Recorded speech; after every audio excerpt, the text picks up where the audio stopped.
U.S. supply 400 Harpoon anti-ship missiles and 100 truck-mounted launchers arrive in Taiwan.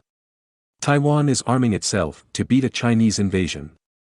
Some new weapons are better than others. The Taiwanese Defense Ministry is asking lawmakers for $17 billion for 2022. That record budget, accounting for 2.3% of the country's gross domestic product, would be a 5% boost over 2021 spending. The budget would pay for, among other things, new air defense missiles for the Navy's 6 Kang Ding-class frigates plus 4 MQ-9B armed drones for the Air Force, as well as a host of missiles for that service's growing fleet of new F-16V fighters. Most of the proposed expenditures, but not all, align with Taiwan's increasingly defensive war strategy.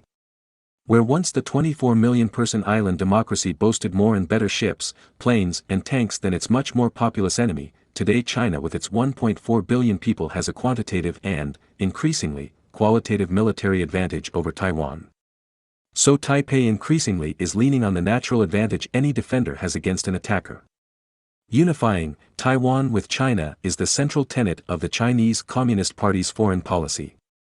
But Chinese troops have to go to Taiwan to get what Beijing wants. Taiwanese troops don't have to move an inch. And they've had decades to dig in. Strategists have a word for this defensive crouch.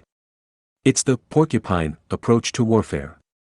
It's not for no reason that missiles, plus sensors to guide them and vehicles to launch them, lately have dominated Taipei's spending plans.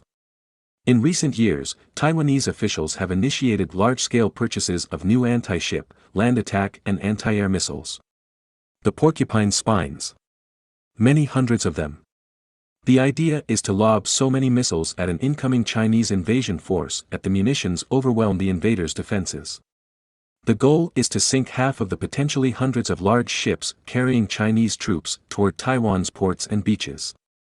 Not all missiles are created equal, however. And some of the investments the Taiwanese military wants to make in 2022 are more worthwhile than others.